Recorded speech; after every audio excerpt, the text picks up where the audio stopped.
Mateo 16:6.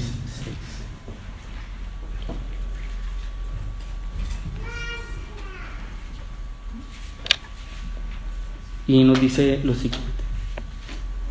Y Jesús les dijo: estad atentos y guardaos de la levadura de los fariseos y saduceos. Nuevamente.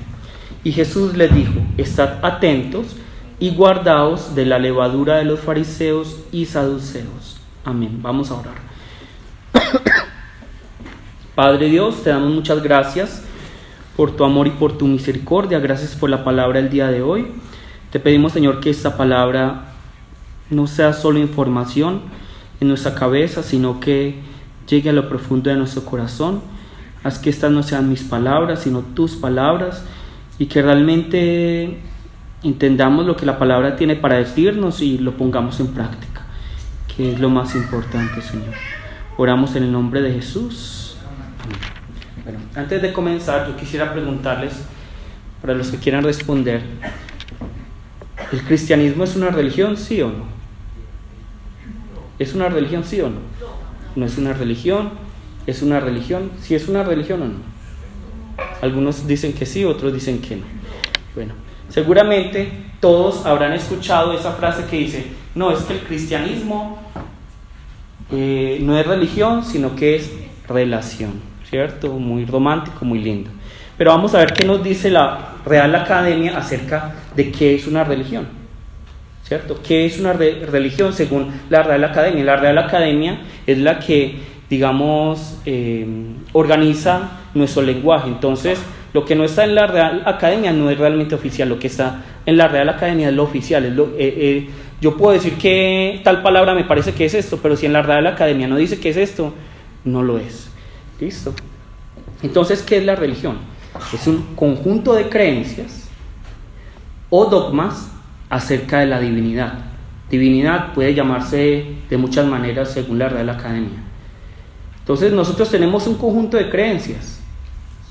Sí. Acerca de Dios, totalmente. Sentimientos de veneración y temor hacia ella. Tenemos este sentimiento, esta emoción, como quieran decirle. La veneración, sea como sea, es un sentimiento. Y el temor es un sentimiento. Ese es el adjetivo que lo describe, ¿cierto? Entonces tenemos sentimiento de veneración y temor hacia Dios. Sí. Tenemos, acá dice, de normas morales para la conducta individual y social, ¿cierto? Entonces nosotros como cristianos tenemos normas morales para la conducta individual y social. Sí. Y de prácticas rituales, principalmente la oración y el sacrificio para darle culto. Nosotros rendimos oración y culto. Sí. No nos gusta la palabra ritos, pero finalmente, al igual que levantarse, cepillarse, orar, rendir culto, es un rito. Listo. Segunda definición: virtud que mueve a dar a Dios el culto debido. Nosotros queremos tener esa virtud. Entonces, el cristianismo es, según la Real Academia, una religión. Es una religión. Es una religión. Ahora, a mí no me importa lo que piense España, no me importa lo que piensa la Real Academia, que piensa la Biblia. Vamos a buscar Santiago 1, 26, 27. Santiago 1, 26, 27. Estamos haciendo este ejercicio para que nos demos cuenta que muchas veces en el púlpito queremos parecer muy cool, muy revolucionarios, muy rebeldes y decimos: no, es que el cristianismo no es una religión. Pero ¿qué nos dice el diccionario? ¿Qué nos dice la palabra? ¿Cierto? Santiago 1:26: si alguno se cree religioso entre vosotros y no refrena su lengua, sino que engaña su corazón, la religión de tal es vana. ¿Cierto? Entonces, ¿qué significa? ¿Cómo mi religión no es vana? Si yo refreno mi lengua. Entonces, para Santiago, ¿la palabra religión es negativa o positiva? Positiva, o más bien neutra, porque puede ser vana o puede ser pura y sin mácula, como vamos a ver en el 27. La religión pura y sin mácula delante de Dios el Padre, es esta: visitar a los huérfanos y a las viudas en sus tribulaciones y guardarse sin mancha del mundo. Entonces vemos que el cristianismo es una religión. ¿Es una relación? Sí, pero también es una religión. La palabra, miren, acá la palabra está diciendo: que la religión que nosotros deberíamos tener es la que es pura y sin mácula delante de Dios el Padre. ¿Cuál es? Visitar a los huérfanos, a las viudas en sus tribulaciones y guardarse sin mancha del mundo aquí. Santiago no está diciendo, nosotros no somos una religión, no. Santiago está diciendo, nosotros somos una religión, pero que tiene que ser pura y sin mancha. ¿Por qué? Porque hay una religión vana, una religión que no agrada a Dios, y una religión que sí agrada a Dios, ¿cierto? Entonces, el cristianismo es una religión, sí, ¿cierto? Es una religión, pero también es una relación. Nosotros podríamos decir, como yo les dije, es muy bonito y será muy bonito. No, el cristianismo no es una religión, porque tenemos un concepto negativo de la religión. Pero miren que Santiago dice, nosotros somos religiosos. ¿Listo? Entonces, ¿por qué estamos hablando acerca de la religión? ¿Por qué estamos hablando acerca de eso? Porque como el cristianismo es una religión, por ser religión tiene conductas, tiene prácticas, y estas conductas y estas prácticas pueden ser positivas o pueden ser negativas, ¿cierto? Y mientras nosotros no nos aferremos a la palabra, ¿van a ser qué? Negativas. Van a ser negativas, no van a ser de acuerdo a la voluntad del Señor. Nosotros quisiéramos que el cristianismo fuera como intocable, como que el cristianismo no se contaminara con el pensamiento humano, con la filosofía del hombre, pero la verdad es que mientras que nosotros no nos aferremos a la palabra, lo único que vamos a estar recibiendo es una religión que nos enseña a las demás personas, no la conducta, no la fe que el Señor quiere de nosotros, sino lo que nos enseñan las demás personas. Entonces, cada uno de ustedes tiene que hacer ese ejercicio de escudriñar las Escrituras, no de creer únicamente en mí, sino de escudriñar las Escrituras. Bueno, entonces, por eso los invito, no creamos tanto porque algo suene lindo, porque es que yo también lo repetía, no, es que la religión, el cristianismo no es religión, es relación, todos lo decíamos. O también, es que la teología es mala. No, todos estamos aquí haciendo teología en este momento. La teología es estudiar a Dios. O que la palabra doctrina es mala. No, ¿cierto? Es según como nosotros lo utilicemos, pero no es que la palabra en sí sea mala. Bueno, entonces, el día de hoy vamos a repasar. ¿Quién se acuerda cómo se titula la predicación de hoy? ¿A qué secta perteneces? Entonces hoy vamos a repasar, pero no a modo de llenar la cabeza, sino que vamos a hacerlo brevemente, las diferentes sectas que estaban alrededor de Jesús, ¿cierto? ¿Con qué motivación vamos a hacer esto? Porque aunque no lo creamos, todos en algún momento de nuestra vida o en ese momento hemos hecho parte de esas sectas, si uno ve el pensamiento que ellos tenían, ¿cierto? Y de pronto la palabra secta a nosotros no nos gusta, pero la palabra secta en la Biblia no es mala, simplemente es un grupo religioso, ¿listo? Para que no pensemos, el hereje, el satánico, no. La palabra secta en la Biblia es simplemente un grupo religioso, no es que la palabra secta en la Biblia sea mala, ¿listo? De hecho a los cristianos también se les llamaba secta en esa época, y también se les decía ateos. Bueno, entonces vamos a comenzar con los fariseos. Seguramente los fariseos es el grupo religioso, la secta que más se nos viene a la cabeza cuando hablamos de grupos religiosos, ¿cierto? Y es la secta o el grupo religioso más grande que había en la época de Jesús. Yo había puesto unas diapositivas, pero no sé, no funciona el HDMI, pero bueno. Entonces, ¿alguien de pronto recuerda qué significa la palabra fariseo? Pero no en paisa. Paisa, que cuando uno le dice fariseo, ¿qué significa? Hipócrita, ¿cierto? ¿Qué significa la palabra fariseo? ¿Quién se acuerda? Separado, apartado, ¿cierto? Entonces, la palabra fariseo como tal significa apartado, separado ¿de quién? De los impíos, de los pecadores. Eso ya nos está diciendo mucho de los fariseos, ¿cierto? ¿Qué significa la palabra fariseo? No significa hipócrita, sino que significa apartado, alejado de los pecadores. Lo que nosotros vamos a ver acerca de los fariseos es que son un grupo clase media, ¿cierto? Clase media es gente totalmente común como nosotros, que eran eruditos, es decir, estudiosos, que simplemente habían estudiado mucho la palabra y habían alcanzado cierto, digamos, estatus, pero era gente del común. Entonces tenían el favor del pueblo, Nosotros vemos como en la Biblia, como que la gente no los quisiera, les tuviera miedo, pero realmente a los fariseos la gente les quería. Algunos obviamente también les odiaban, pero en general ellos tenían el apoyo del pueblo. Estos eran los fariseos, ¿cierto? Pero como ya les dije, el nombre de ellos significa apartado de los impíos. Entonces vamos a buscar Mateo 9:11. Mateo 9:11.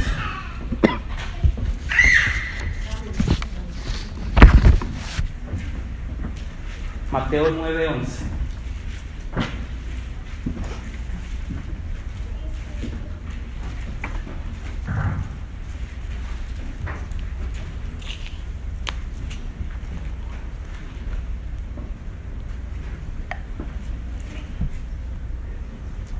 Bueno, Mateo 9:11 nos dice lo siguiente: cuando vieron esto, los fariseos dijeron a los discípulos: ¿por qué come vuestro maestro con los publicanos y pecadores? Entonces, para los fariseos es muy extraño que Jesús esté con los fariseos y con los publicanos y pecadores, porque ellos en sí mismos no se juntaban con ellos. Para ellos era ilógico que uno se juntara con los pecadores, con los publicanos, con las prostitutas. Esos eran los fariseos, un grupo religioso que se sentía en alguna manera superior que las demás personas. Incluso cuentan, cuando uno ve los relatos acerca de los fariseos, ellos caminaban así. ¿Para qué? ¿Por qué caminaban así? Se golpeaban. Y entre más morados tuvieran, mucho mejor. ¿Por qué? ¿Quién se le ocurre? Para no ver a las mujeres. Para que no, en su corazón no hubiera codicia. Para que en su corazón no hubiera deseo sexual. Entonces simplemente caminaban así. Entonces, entre más morados tuvieran, más santos eran, supuestamente. Entonces, estos eran los fariseos. Nosotros vamos a ver que ellos le daban autoridad a la palabra, a las escrituras, a todo el Antiguo Testamento, pero también ¿qué? A la tradición oral. ¿Qué es la tradición oral? La explicación que ellos le daban a la palabra. Porque ellos estaban pensando, bueno, ¿cómo puedo hacer práctica la palabra? ¿Cómo puedo hacer práctica la palabra? Pero en ese, ¿cómo hago práctica la palabra? Ellos elevaban al nivel de Dios esa explicación, ¿cierto? Entonces es como si yo dijera que mi predicación en este momento tiene la misma autoridad que Dios. No es así. Yo simplemente les estoy explicando la palabra, pero yo me equivoco muchas veces. Entonces, si yo en este momento les hablo acerca de un candidato u otro candidato, entonces para los fariseos eso es palabra de Dios, pero eso no es palabra de Dios. ¿Listo? Entonces los fariseos, para que entendamos muy bien la diferencia con los saduceos, eso es que nos enredamos un poquito, era bueno las diapositivas, pero bueno, los fariseos le daban mucha importancia a la tradición oral, es decir, a la explicación, a la interpretación que ellos tenían acerca de la palabra. Para ellos era muy importante. Entonces, ¿por qué ellos le daban tanta importancia? Porque ellos veían al pueblo como un montón de, por así decirlo, tontos. Entonces, como ellos querían que el pueblo no pecara, ¿qué es lo que hicieron ellos? Ellos pensaron, vamos a hacer una cerca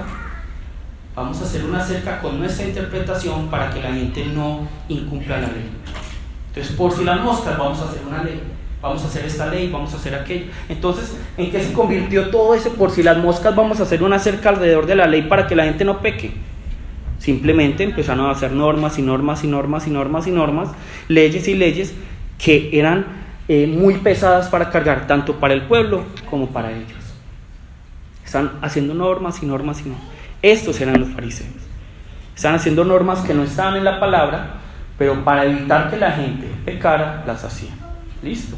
Entonces ellos se ponían a pensar, bueno, entonces en el día, Dios dijo, en el día de reposo uno tiene que reposar. Entonces, ¿qué normas ponemos para que la gente no peque? Y si ustedes se ponen a ver a los judíos hoy en día, que realmente los judíos que nosotros vemos en las películas, en los aeropuertos, así con esa barba gigante, eso, vienen de los fariseos.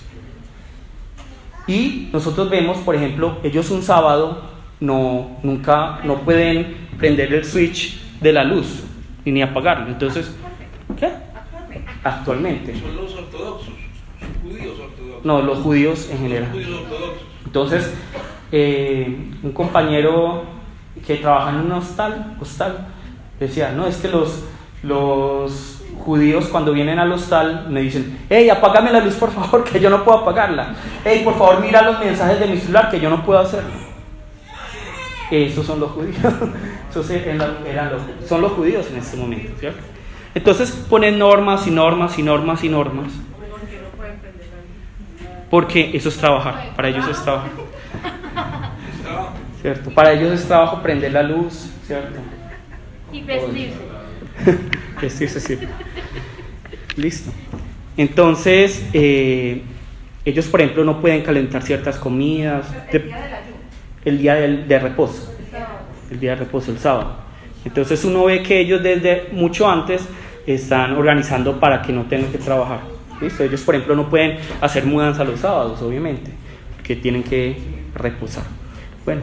Quiero preguntarte frente al Yom Kippur, que es la fiesta sagrada de ellos, imagino que llegan a unos grados también de exigencia y de privacidad de muchas cosas. Sí, claro, ¿no? Es que realmente los judíos cumplen, o sea, como vienen de los fariseos, tienen todas esas normas. Es que un día pónganse a leer las normas del día de reposo para un judío, son larguísimo, que uno tiene que tener cuidado que la fruta que uno está comiendo no tenga semillas. Entonces yo no puedo comer una fresa porque de pronto esa semilla cae a la tierra, y si cae a la tierra ya está trabajando, ya está creciendo, entonces yo no puedo comer, digamos, una fresa, ¿cierto? Entonces, eso es, hasta ese punto llegaba, ¿cierto? O por ejemplo, que el sábado yo no podría recorrer tantos kilómetros. Pero ministro, de hecho alguien me decía que ya hasta 300 normas, que eso es imposible manejar. Pero... Sí, pero son cosas que ellos están aprendiendo y aprendiendo. Entonces, eso es lo que hacen los judíos, no está en la palabra. La palabra cuando dice no puede prender el celular, un switch, nunca dice eso, ¿cierto? Pero es en lo que me estaban metiendo a las personas, estos fariseos, y por eso se volvía una carga para toda esta gente, ¿cierto? Y nosotros vamos a ver entonces que ellos le daban mucha importancia a la ley, a su interpretación, y sobre todo en la ley le dan mucha importancia a la ley de purificación, al diezmo y al sábado. Por eso nosotros vemos que ellos condenan mucho a eso, sobre todo por la pureza, porque para ellos es impuro que yo me siente con una prostituta, y también al día de reposo, ¿cierto? Ahora, ¿en qué creían ellos? ¿En qué creían los fariseos? Ahorita vamos a ver la aplicación de esto, porque parece solo información. ¿En qué creían ellos? Contrario a los saduceos, ellos creían en los ángeles, en la resurrección y en la vida después de la muerte. Entonces Jesús realmente estaba más a favor de los fariseos que de los saduceos, ¿cierto? Obviamente no del todo, pero vamos a ver que está un poquito más cerca de los fariseos en el pensamiento que de los saduceos. Obviamente también les llamaba mucho la atención. Vamos a buscar Hechos 23, 6, 9.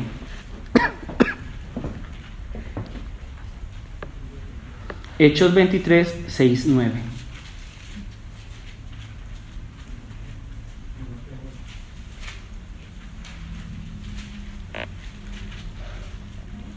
Hechos 23, 6, 9.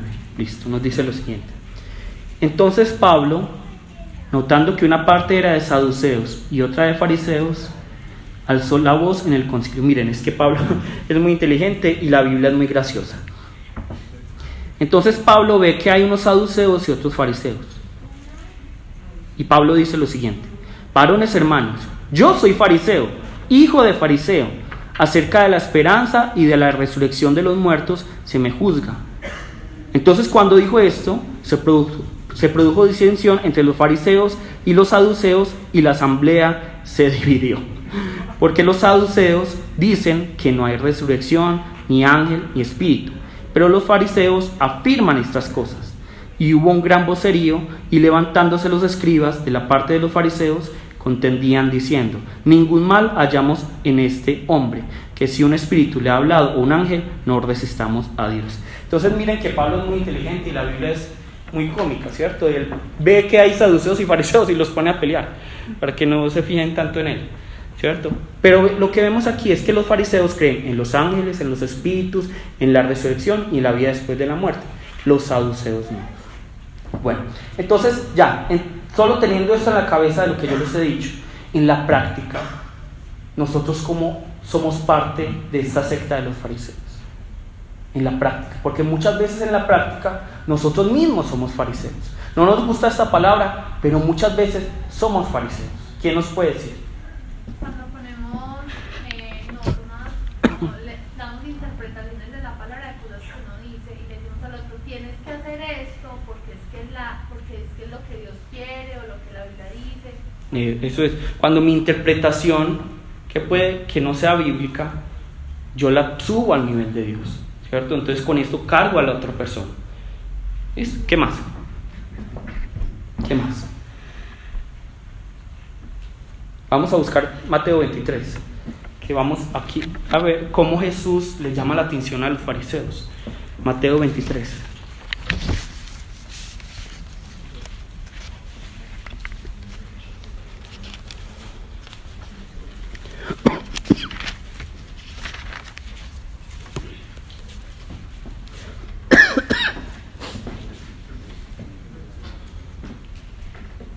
Entonces, para que sepan algunos, los que no entiendan, ya estamos hablando de los fariseos, pero los escribas, hay fariseos y hay saduceos, ¿listo? Entre los escribas hay fariseos y saduceos, entonces no son un grupo tan aparte.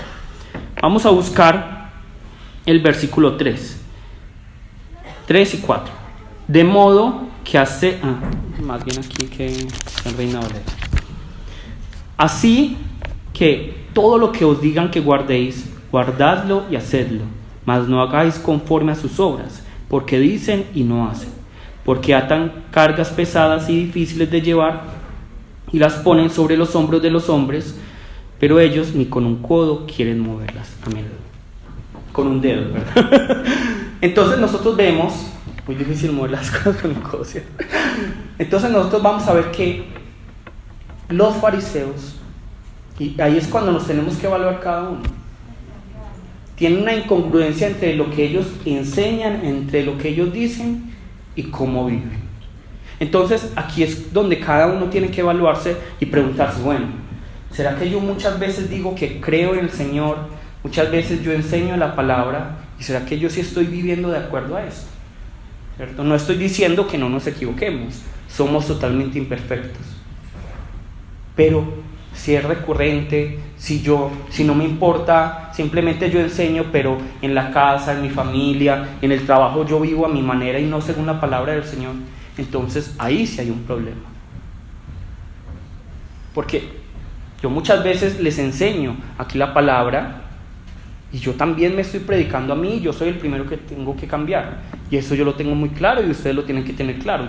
Yo también estoy en ese proceso de transformación por el Señor. Todos pasamos por eso, pero la diferencia está entre, a mí no me importa, yo solo soy cristiano en la iglesia, es lo primero. Entonces vemos que Jesús le llama la atención a los fariseos porque ellos dicen pero no hacen. ¿Cuántos de nosotros hablamos y hablamos y hablamos acerca del evangelio, pero no actuamos congruentemente? Luego, otra característica, estamos viendo esto como muy general porque son 4 sectas y las otras son más cortas, pero igual. Vamos a buscar Mateo 23:5. Mateo 23:5. Antes hacen todas sus obras para ser vistos por los hombres, pues ensanchan sus filacterías y extienden los flecos de sus mantos. Entonces vemos que una característica de los fariseos y tal vez de muchos de nosotros es que oramos, ayunamos, diezmamos, ofrendamos, o hacemos las cosas en la iglesia ¿para qué? Para que nos vean. Y ahí es donde cada uno se tiene que preguntar, ¿será que mi vida de fe realmente ha sido únicamente un reality show? ¿Será que simplemente ha sido para que la gente me vea porque realmente quiero una relación con el Señor? ¿Cuántos de nosotros hemos vivido una vida de fe para que nos vean? ¿Cuántos de nosotros? Y por eso es que lamentablemente dentro de las iglesias es el lugar donde más tenemos que ponernos máscaras, cuando no debería ser así. La iglesia debería ser un lugar seguro, pero es el lugar donde más tenemos que ponernos máscaras, porque la gente ve y nos critica y nos juzga. Y lamentablemente a mí me ha tocado y a ustedes les ha tocado ponernos máscaras Cuando uno, digamos, está aburrido, triste, no, pero es que el gozo del Señor, no tiene el gozo del Señor, te falta esa llenura del Espíritu Santo. No, hay veces uno se siente deprimido, triste. Elías le pasó. ¿Y cuál fue la solución? Meterse en una cueva, se deprimió más y más. Finalmente comió y se alegró. La comida alegra. Mateo 23:16. Mateo 23:16.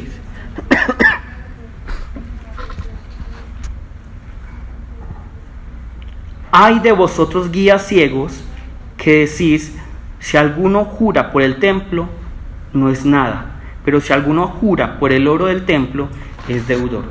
Cada uno luego lea Mateo 23 para que entienda todo lo demás. Pero lo que nosotros vemos aquí es justamente lo que nos decía Silvano. La tradición se convierte en esa autoridad, ¿cierto? En esa autoridad, las palabras que muchas veces los pastores o los líderes o cada uno piensa que está diciendo, eso es palabra de Dios porque es que lo dijo Down, porque lo dijo el ministro, porque lo dijo tal pastor, porque lo dijo tal teólogo. Pero no es así, es por eso que nosotros tenemos que volver a la palabra.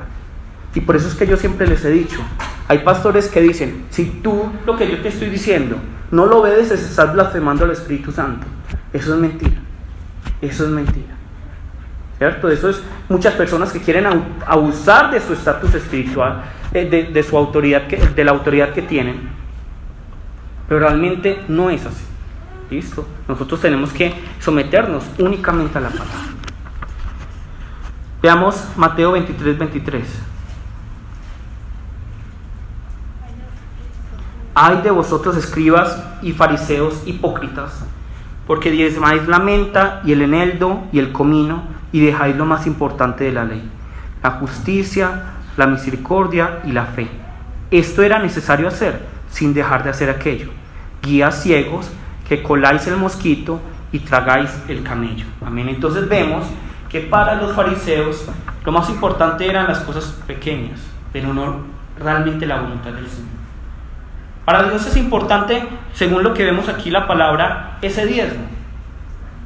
¿Era importante?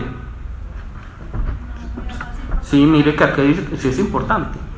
Porque diezmáis la menta y el eneldo y el comino, y dejáis lo más importante, la justicia, la fe, la justicia, la misericordia y la fe.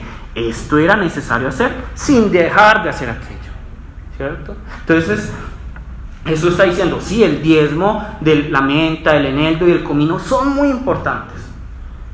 Y el culto es muy importante, y la oración es muy importante, y leer la palabra es muy importante. Pero más importante que todas esas cosas, ¿qué es?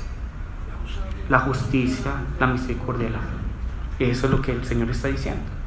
Pero muchas veces nosotros como religiosos, como fariseos, nos centramos en los ritos, por así decirlo, en esos ritos. Hay que venir a un culto sin falta, hay que orar, hay que leer la palabra, hay que diezmar. Y nos centramos tanto ahí y no nos importa la persona como tal. No nos importa la persona. Entonces, yo no sé quiénes ven noticias cristianas, yo veo muchas noticias cristianas. Y lamentablemente esta semana hubo una terrible noticia cristiana. ¿Cierto? Una terrible noticia cristiana, y es de un pastor muy famoso en los Estados Unidos.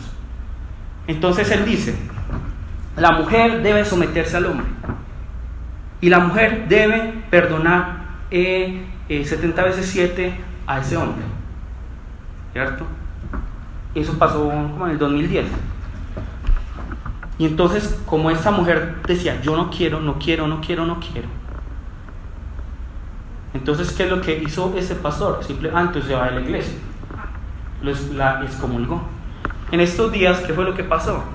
Se dieron cuenta que este hombre, que es uno de los líderes de la iglesia, abusaba verbal, física y sexualmente de esta mujer. Abusaba física, verbalmente, sexualmente del ministerio de niños del cual él estaba a cargo, ¿cierto? Entonces muchas veces nos importan mucho las leyes, las normas. Es que la palabra dice esto, y es importante cumplirla. Pero a veces se nos olvida la gente, se nos olvida las personas. Es como si las leyes, si nosotros hubiéramos sido creados para cumplir normas y leyes de Dios. Pero no, cuando nosotros vemos la palabra nos damos cuenta que antes la ley fue creada para que nosotros tengamos vida. Ahora, la ley revela la muerte, el pecado que hay en nosotros totalmente. Pero la ley no es mala. La ley es para cuidarnos a nosotros. Por ejemplo, ¿a quién le gusta a mí me gusta el cinturón de seguridad? Hay gente que no le gusta. Pero la ley del cinturón de seguridad es ¿para qué? Para cuidarnos. Pero, pues que a mí no me parece, no me gusta. Pero la ley está para cuidarnos. Yo no existo para esa ley, sino que la ley existe para mí. De la misma manera, nosotros debemos entender que toda la ley de Dios es para nuestro bien. Pero es muy importante también que pongamos atención a ese ser humano que vive esa ley, ¿cierto? Porque muchas veces nosotros vemos que los fariseos le daban tanta importancia a la ley que se olvidaban era de la gente, que era el propósito de Dios. El propósito de Dios es que nosotros volvamos a hacer volver a convertirnos en esa imagen de Dios, restaurarnos. ¿Listo? Vamos a buscar Mateo 23-25, para que ya pasemos a los saduceos rápidamente. 25-26. Ay de vosotros, escribas y fariseos hipócritas, porque limpiáis lo de afuera del vaso, lo de fuera del vaso y el plato, pero por dentro estáis llenos de robo y de injusticia. Fariseo ciego, limpia primero lo de dentro del vaso y del plato, para que también lo de fuera sea limpio. Amén. Entonces vemos que otra característica de los fariseos es que a ellos les importa mucho lo exterior, pero no hay un arrepentimiento interno, ¿cierto? A ellos les importa mucho lo exterior, lo que ven. Y muchos de nosotros hemos estado ahí, ¿cierto? Entonces, ¿quiénes en su vida han sido fariseos? Yo sí. Yo sí. En algún momento, en ese momento, después, puede que alguno de nosotros seamos fariseos, hipócritas, que nos importa más las leyes, las normas, que la persona, sin negar que la ley es muy importante, que nos importa muchas veces lo mínimo antes que la voluntad del Señor, que nos importa más que nos vean las demás personas a lo que el Señor piensa de nosotros. Muchas veces hemos sido fariseos. Y por eso la pregunta del título es: ¿a qué secta perteneces? Porque nos vamos a dar cuenta que muchas veces estamos pasando de secta en secta. Estamos pasando de secta o grupo religioso en grupo religioso y no nos damos cuenta, y esa no es la voluntad del Señor. Bueno, ahora pasemos a los saduceos. Los saduceos son el segundo grupo más grande que existía alrededor de Jesús. Fariseos, saduceos. Los saduceos son en parte algo totalmente contrario a los fariseos, porque ellos nacen como una respuesta al fariseísmo. Entonces, ¿quiénes son los saduceos? Los saduceos son un grupo religioso, pero ellos no son del común. Ellos son aristócratas, ellos son personas de clase alta. De hecho, ellos hacen parte de los ¿cómo es que se dice? De los sacerdotes. Ellos hacen parte de los sacerdotes. Entonces, vamos a ver que ellos, como tienen mucha riqueza, como tienen mucha tranquilidad en ese mundo, ¿qué es lo que a ellos más les asusta? Que alguien les quite esa tranquilidad. Entonces, nosotros vamos a ver que en el principio del ministerio de Jesús, Jesús contra quién es el que más, está peleando, discutiendo. ¿Contra quién? Contra los fariseos. Porque Jesús discute con los fariseos porque Jesús está constantemente con ellos están hablando, y para los fariseos es importante la ley, la palabra. Pero para los saduceos, para ellos no es importante tanto, así. Ellos sí son muy conservadores, pero para ellos no es tan importante, y por eso es que ellos se meten en la discusión en contra de Jesús como al final. ¿Por qué? Porque ven que Jesús está moviendo el bote, ¿cierto? Porque Jesús está incomodando. Porque como Jesús está incomodando, Roma puede venir a incomodarles y quitarles esas riquezas. Entonces, si los fariseos creían en los ángeles, en la muerte, en la resurrección y en la vida después de la muerte, los saduceos no. ¿Por qué? Porque para ellos esa tierra era el paraíso. Porque para ellos esa tierra era lo mejor. ¿Por qué? Porque tenían muchas riquezas. Ellos no creían en lo que estaba más allá. Bueno, entonces vamos a ver en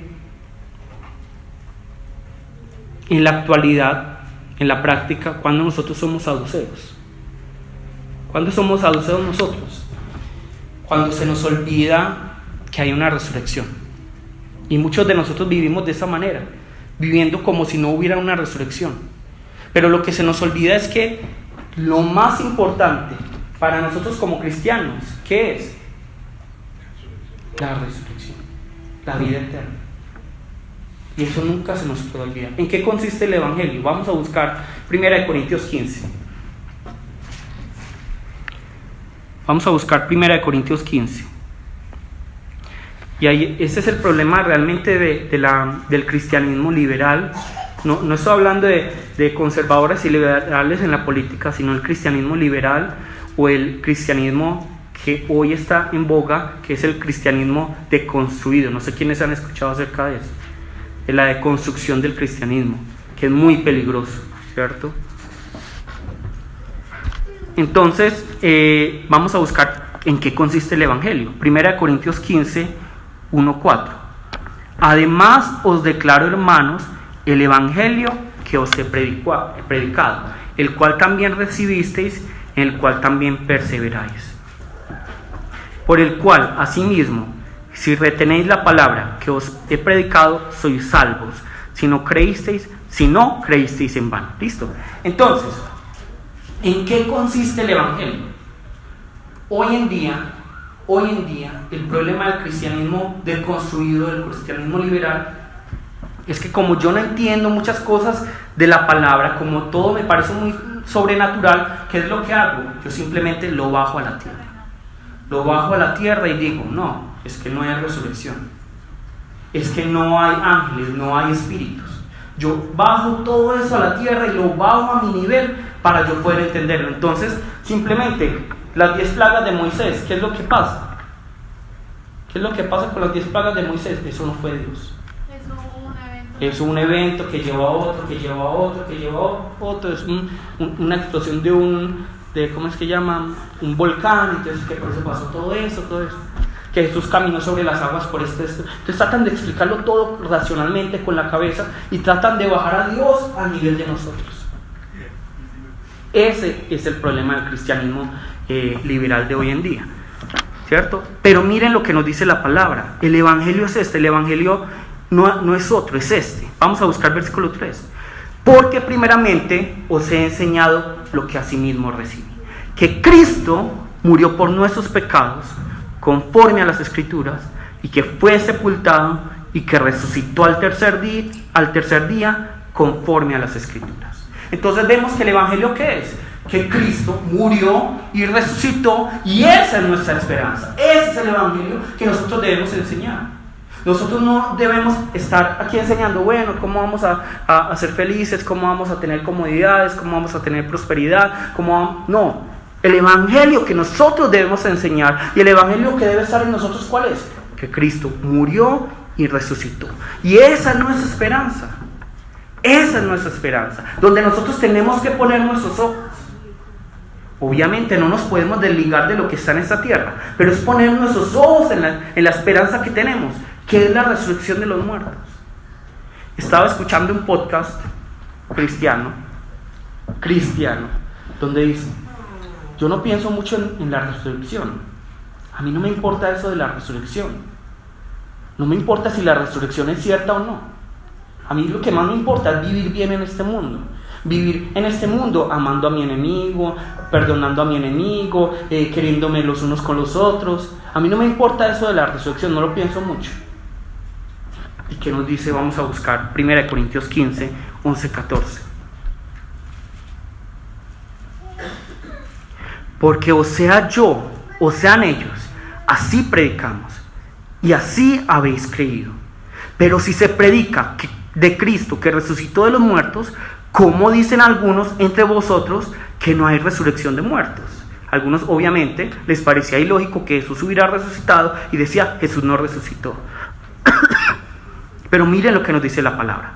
Porque si no hay resurrección de muertos, tampoco Cristo resucitó. Y si Cristo no resucitó, vana es entonces nuestra predicación. Vana es también nuestra fe. Vano es que hoy vengamos un domingo levantándonos temprano a rendir un culto. ¿Para qué? Si no hay resurrección de los muertos, si nosotros no vamos a resucitar, Si Cristo no resucitó, si no hay una vida eterna, si no hay un más allá, ¿para qué venimos aquí? No tiene sentido. No tiene sentido. ¿Yo para qué me desgasto aquí? Más bien me convierto en un influencer de YouTube, yo no sé. Más bueno descansar un domingo. Pero ¿por qué estamos aquí todos nosotros? Por esta esperanza en la resurrección. Eso es lo que nos mueve a nosotros. La resurrección de la cual vamos a participar. Pero para vamos a buscar Marcos 12. Marcos 12. Pero para los saduceos, ellos como eran muy racionales y como no querían que nadie les moviera el bote y querían que estuvieran aquí en la tierra porque tenían muchas riquezas,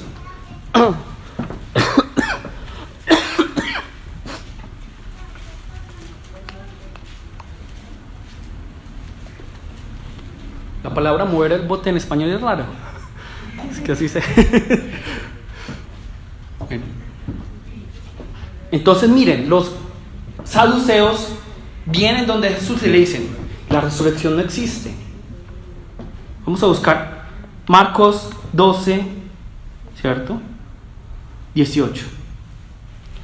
Y algunos saduceos se le acercaron y le preguntaban diciendo: Maestro, Moisés nos dejó escrito: si el hermano de alguno muere y deja mujer y no deja hijo, que su hermano tome la mujer y levante descendencia a su hermano. Hubo 7 hermanos y el primero tomó esposa y murió sin dejar descendencia. Y el segundo la tomó y murió sin dejar descendencia. Y asimismo el tercero y así los 7, sin dejar descendencia. Y por último murió también la mujer. Entonces aquí en tono burlón, los saduceos le preguntan a Jesús en la resurrección, cuando resuciten, ¿de cuál de ellos será mujer? Pues los 7 la tuvieron por mujer. Entonces miren, los saduceos, como son muy racionales, se quieren burlar de Jesús. Resurrección, no hay resurrección. Entonces, ¿qué es lo que hacen? Bajan a Dios a su nivel. Pero ¿qué es lo que nos dice Jesús? Miren la respuesta de Jesús. Jesús les dijo: ¿no es esta la razón por la que estáis equivocados? Que no entendéis las Escrituras ni el poder de Dios. Que no entienden las Escrituras ni el poder de Dios. Yo no sé, cuando yo leí esto, preparando este sermón, como que me impactó mucho. ¿Cuántas veces yo no he entendido las Escrituras y el poder de Dios? Entonces bajo a Dios a mi nivel y digo: es que Dios, es que tú tienes que actuar de esta manera, porque es lo que yo entiendo. Es mi manera racional de entenderlo, es porque lo que me ha dicho la teología, porque me ha dicho esas personas, así es como deberías obrar tú. Pero mire lo que le dice Jesús a los saduceos que tratan de racionalizarlo todo. Es que ustedes es porque no entienden las Escrituras. Es porque ustedes no entienden ni siquiera el poder de Dios. No entienden el poder de Dios. Y el poder de Dios puede obrar de muchas maneras. Entonces yo me pregunto, si Dios puede levantar a Jesús de entre los muertos, ¿acaso no nos puede levantar a nosotros? Y si nos puede levantar a nosotros de entre los muertos, ¿no puede obrar en la vida de cada uno de nosotros de diferentes maneras? Yo no puedo decirles a ustedes: es que esto sí, esto no, es que esto, Dios solo va a actuar de esta manera. Yo no puedo decir eso. Pero Dios obra de maneras inimaginables, no en todos de la misma manera, porque todos somos muy diferentes y necesitamos cosas diferentes. Pero Dios obra en cada una de maneras muy diferentes, en nuestros trasfondos, en nuestra forma de ser. Dios obra de maneras muy diferentes que yo no logro entender, que ustedes no logran entender, porque Dios es muy grande. Pero nuestra fe está en que Dios es grande, que Dios es poderoso, para Él no hay nada imposible, que a Él le importa lo grande pero también lo pequeño de nuestra vida entera. Por eso es que la palabra Romanos dice: si Dios nos dio al Hijo, si Dios nos dio pues lo más precioso, no nos va a dar todas las cosas. Yo creo eso, pues. Entonces, 25: porque cuando resuciten de entre los muertos, ni se casarán ni serán dados en matrimonio, sino que serán como los ángeles en los cielos. No serán ángeles, ¿cierto? Cuidado con eso, porque algunos dicen: es que ya se convierte en un angelito en los cielos. No, como ángeles, pero no son ángeles. ¿Listo? Bueno, ahora vamos al penúltimo grupo, los esenios. Se llaman los esenios con S. Y los esenios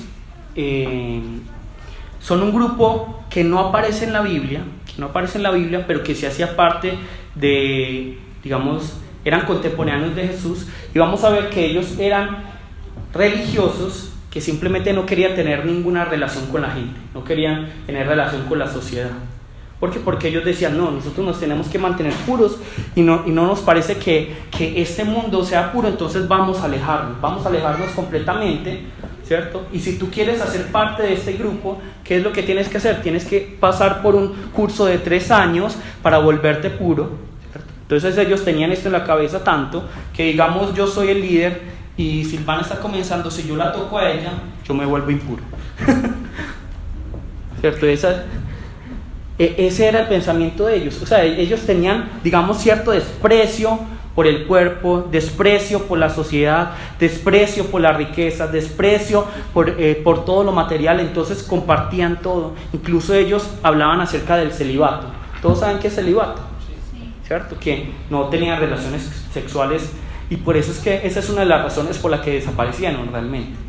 Porque claro, como no hay niños, ¿qué le pasa a un grupo que no tiene niños? Va a desaparecer, ¿cierto? Entonces, eso es realmente lo más importante que deberíamos entender acerca de los esenios, y lo que nosotros tenemos que tomar para nuestra práctica acerca de los esenios es que muchas veces nosotros, como cristianos, somos fariseos, somos saduceos porque bajamos a Dios a nuestro nivel, ¿cierto? Porque no vivimos como si hubiera una resurrección y un Dios que obra para que resucitemos, ¿cierto? Es que imagínense la resurrección. ¿Quién puede resucitar a alguien? Nadie. Pero Dios lo hace. Entonces, ¿qué tan grande será nuestro Dios? Y a veces somos como los esenios, que simplemente pensamos como si el cuerpo fuera malo, como si las riquezas fueran malas, como si lo material fuera malo, como si todo lo que hay en este mundo fuera sucio y malo, ¿cierto? Y eso tampoco es cristiano. Eso no es lo correcto. Entonces tendemos a sobre espiritualizar las cosas. Entonces todo lo que está en la palabra es solo espiritual, espíritu, espíritu, espíritu, espíritu. Y nos da, por ejemplo, eso también tiene que ver mucho con la cultura. Sobre todo los asiáticos son esenios. Sobre todo los asiáticos son más como que, no, es que el cuerpo es como algo sucio, malo, por la cultura, ¿cierto? Por la cultura. Entonces, pero vamos a buscar 1 Juan 3:17. 1 Juan 3:17, para que pasemos ya al último grupo. 1 Juan 3:17.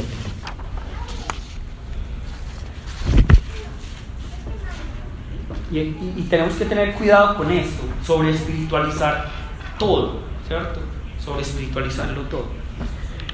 Pero el que tiene bienes de este mundo y ve a su hermano tener necesidad y cierra contra él su corazón, ¿cómo muere el amor de Dios en él? Entonces miren que Juan nos está diciendo muy claramente que no es todo espiritual. Entonces muchas personas dicen, no, es que como todo es espíritu, ven donde mí, vamos a expulsar ese demonio, vamos a orar y chao. Pero nosotros no podemos sobre espiritualizar las cosas. Ese es un error muy grande. Ese es un error muy grande. Entonces miren aquí, Juan no está hablando de algo espiritual, está hablando, si tú ves a tu hermano que tiene necesidad aquí en este mundo y no le ayudas, ¿cómo está el amor de Dios en ti?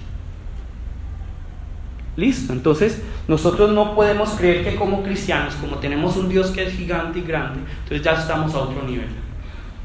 Nosotros seguimos en este mismo nivel aquí en la tierra y tenemos que compartir con las personas de este mundo y no, qué asquerosidad y ese cuerpo gas, no. Porque es que incluso llega al punto de que ciertas parejas, no sé si esto se debe hablar frente a los niños, dicen, no, es que las relaciones sexuales, eso es sucio, eso es malo, eso, como si las relaciones sexuales fueran malas, ¿no? Dios las hizo hermosas, bellas dentro del matrimonio, las hizo hermosas. ¿Para qué? Para que sea Él glorificado. Pero llega el punto en el que nos convertimos como en estos esenios que detestamos tanto el cuerpo y todo lo que conlleva esto, que decimos, uy no, yo no voy a tener sexo con la otra persona porque es que eso es malo, eso es pecado, ¿cierto? Ahí hay un error y eso nos pasa también. Todos hemos sido esenios, saduceos y fariseos. Y ahora el último grupo Perdón, no les había dicho. Fariseo significa ¿qué? Apartados. Saduceo significa los justos, ¿cierto? Ellos se llamaban los justos porque para ellos lo más importante era la justicia de la palabra. Entonces ellos buscaban que se cumpliera únicamente el Pentateuco, literalmente. Entonces si ellos leían en la palabra ojo por ojo, diente por diente, para ellos tenía que ser literal, ojo por ojo y diente por diente. Y los esenios significa los piadosos. ¿Listo? Los piadosos. Y el último grupo que vamos a ver hoy son los celotes, que realmente no es un grupo tanto religioso, sino más bien político. Revolucionarios, pero que muchas veces dentro de la iglesia también hay. ¿Listo? Entonces, el cuarto grupo son los celotes. El nombre de los celotes viene de la palabra celo. Ellos son celosos por Jehová, ¿cierto? Son un grupo armado. De hecho, uno de los grupos es especializado en la daga, dice los libros. Y nosotros vemos que la forma de ellos de, digamos, llevar el evangelio, predicar el evangelio, ¿cuál es? ¿A través de qué? De la violencia, ¿cierto? Ellos eran, por así decirlo, guerrilleros en la época de ellos. Ahora, lo que nosotros debemos entender, ya por último, para que vayamos terminando, vemos que los fariseos son aquellos que vemos muchas características: hipócritas, que ponen leyes sobre leyes, legalistas, que no les importa a la persona, sino que le importan más las leyes. Son ultra religiosos, ¿cierto? Ultra religiosos. Los saduceos, por otra parte, ¿qué? Bajan a Dios a su nivel, no existe la resurrección. Nosotros estamos muy cómodos aquí porque tenemos riquezas. Ellos no esperaban un Mesías, por ejemplo, porque como ellos estaban muy bien, ¿para qué un Mesías? Entonces ellos están muy bien, bajan a Dios a su nivel. Jesús les regaña: es que ustedes no conocen la escritura ni el poder de Dios. Luego vemos los esenios. ¿Quiénes son ellos? Los sobreespiritualizados. De hecho, ellos, por eso es que tenemos que tener mucho cuidado en el cristianismo cuando le sumamos las religiones orientales, ¿cierto? Porque de hecho los esenios pasó con ellos, que le sumaron la religión oriental. Entonces vamos a meditar y vamos a pararnos así y vamos a hacer yoga y todo eso. Es muy peligroso eso. ¿Listo? Y los celotes, lo que vemos en ellos es que ellos buscan la justicia social. Ellos buscan la justicia social por sus medios. Y ahí es donde nosotros debemos entender que la iglesia tiene una razón social, ¿cierto? No Gozo Santo, sino la iglesia como tal tiene una razón social. Y la razón social, por así decirlo, no es ayudar a los pobres, no es luchar en contra del progresismo, en contra del feminismo, en contra de las otras comunidades, no es salvar al mundo del calentamiento global, porque está pasando en las iglesias que se mete toda esta agenda política en la que si no se habla de eso es porque la iglesia está mal. Entonces ya en ese momento la iglesia como que se olvida de lo que debe hacer, y no es que nosotros, nuestra misión es luchar en contra del aborto, en contra de la agenda que LGTBI, en contra del feminismo, y pensamos que es así, pero la iglesia no tiene esa misión. La iglesia no tiene esa misión. ¿Cuál es la misión que nos dio Jesús? Vamos a buscar Mateo 28, 19, 20.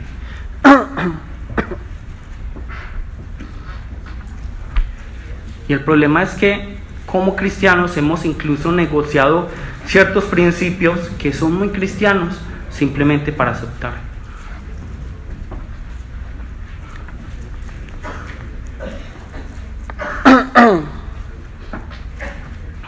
Mateo 28, 19, 20. Por tanto, id y haced discípulos a todas las naciones, bautizándolos en el nombre del Padre y del Hijo y del Espíritu Santo, enseñándoles que guarden todas las cosas que os he mandado, y aquí que yo estoy con vosotros todos los días hasta el fin del mundo. Amén. Esa es la misión de nosotros. Esa es la misión de nosotros. Ahora, que de ahí puedan salir muchas cosas, medios por los cuales podemos alcanzar discípulos totalmente. Pero nuestra misión no es decir que si el feminismo está bien o mal, si los trans deben estar en los olímpicos o no. Esa no es nuestra misión como cristianos. Nuestra misión es llevar el Evangelio. ¿Y en qué consiste el Evangelio? Jesús murió y resucitó para que tengan vida. Y por eso yo personalmente no estoy a favor de votar por cristianos en la política. Yo personalmente no estoy a favor. Porque los cristianos no deberían actuar en la política. O sea, no es que Dios quiera, no es que los cristianos no puedan ser políticos, ¿cierto? Los cristianos pueden ser políticos. Pero si empezamos a mezclar las cosas, ahí es donde se vuelve un problema. ¿Sí me entiendes?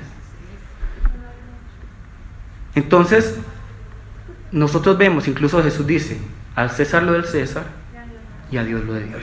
Tenemos que aprender a separar un poco también. Listo. Obviamente muy bueno que todo el mundo se vuelva cristiano, pero a través de la política uno ve a los políticos cristianos y no es el mejor ejemplo. Bueno, pero el punto es, ¿cuál es la misión de la iglesia? Ir a ser discípulos, enseñar.